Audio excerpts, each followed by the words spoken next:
নানা রকম মানুষ আমাকে হ্যান্ডেল করতে হয়। নাজিফা তুষি টেন্স যে এই লাশটা নিয়ে আমরা কি করব। তোমার কিন্তু ভাত খাওয়া হচ্ছে না, তুমি ভালো করে আরো বেশি করে ভাত খাও। প্রেসার কুকার নিয়ে যদি বলি, হয় না সেটের মধ্যে অনেক সময় অনেক মজার গল্পও থাকে কিংবা মজার কোনো ঘটনা ঘটেছে যেটা কিনা আমরা বাইরের অনেকেই জানি না, এরকম কোনো গল্প আছে কিনা? এরকম তো ছোট ছোট অনেক অনেক ঘটনাই থাকে। যেমন আমার এক জায়গায় একটা সিন ছিল আর কি, যে আমার অনেক ভাত খেতে হবে, তো মাত্র হচ্ছে লাঞ্চ ব্রেকের পরে আমরা লাঞ্চ করে এসে ওই সিন ভাত। এখন রাফি আমাকে বারবার আমি ভাত অল্প অল্প খাই, ও বলে যে তোমার কিন্তু ভাত খাওয়া হচ্ছে না, তুমি ভালো করে আরো বেশি করে ভাত খাও। আর আমি বলছি যে মাত্র তুমি আমাকে লাঞ্চ করাইলা কেন, এটা যদি করবাই তাহলে একটু আগে বলতা, লাঞ্চ কম করতাম, ভাত না খাইতাম। এখন ভাত খেয়ে এগুলো খেলে তো আমার বমি এসে যাচ্ছে, এতগুলো কেমনে খাবো। এটা কি ওই দৃশ্যটা যখন হচ্ছে ওই যে বাবু ভাই অলরেডি মারা গেছেন, লাশটা তোমরা সামনে রেখে, আমার না এই দৃশ্যটা দেখে মনে হয়েছে ডিরেক্টর এটা কেন করলো? একটা মানুষ মরে গেছে, মানুষ আমি একটু শেষ করি।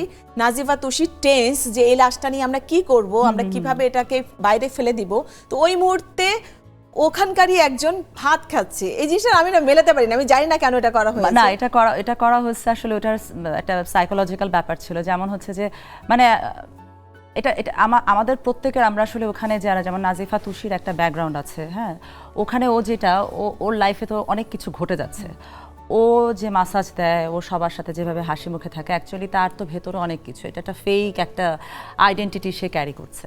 আমার ক্ষেত্রেও সেম অবস্থা, যেটা হচ্ছে যে আমি অ্যাকচুয়ালি বা আমি অনেক স্ট্রাগল করে, আমি অনেক কিছু হ্যান্ডেল করে এই জায়গায় এসে এখন স্পা সেন্টারে আছি, মালিক, নানা রকম মানুষ আমাকে হ্যান্ডেল করতে হয় এবং ডিফারেন্ট অ্যাসপেক্টে আমার আমার আমার আমার চেহারা, আমার এক্সপ্রেশনও ডিফারেন্ট হয়। তুমি এটা নোটিস করেছো কিনা যে এই ব্যাপারটা আমি নোটিস করলাম যে সামনে একটা মানুষ মরে গেছে এবং তাকে তোমাদের মাধ্যমে কিন্তু সে মরেছে, মানে ওইটা দেখাচ্ছে যে মানে লাশ নেই, মানে আমরা আমাদের ভেতরকার যে আসলে একটা হিংস্রতা, আমাদের কষ্ট বা হিংস্রতা, বা আমাদের আসলে এখন আর ভয়ের কিছু নাই, কারণ অলরেডি ডান। এখন এটা আমরা কিভাবে সামলাবো, তো এখন সবকিছু মানে মাথা ঠান্ডা করে আমরা ভাবছি, এবং আমার খিদা লাগছে কারণ অনেক কিছু হয়ে গেছে, তো এখন আমি খাবো, তা আমি খাচ্ছি এবং আমি বলছি যে কি করবি এখন, এটারে কোথায় সরাবো। কারণ এটা অ্যাকচুয়ালি আমরা তো অনেক কিছু দেখে আসছি, মানে আমাদের দুজনের অনেক জার্নির অনেক কঠিন সময়গুলো এবং আরও হিংস্রতা আমরা দেখে আসছি। এই খুন খারাপি এটা আমাদের কাছে আসলে কিছু না, মানে it's a very common thing. এরকম বহু লাশ, বহু খুন,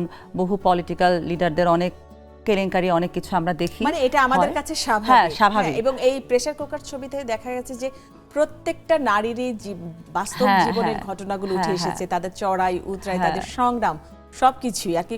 প্রত্যেক তোমার ক্যারেক্টারও আলাদা, আসলে কারো ক্যারেক্টারের সাথে কারো ক্যারেক্টারটা আসলে মেলানো যাচ্ছে না। এবং এই মেলানো না যাওয়ার ব্যাপারটা আমি যেটা বলবো যে আমাদের প্রত্যেকেরই কিন্তু প্রেসার কুকার ছবিটা দেখা উচিত, বিশেষ করে নারীদের। এবং আমাদের প্রত্যাশা থাকবে আমাদের দর্শকরা যারা আছেন তারা হলে গিয়ে সিনেমাটি দেখবেন।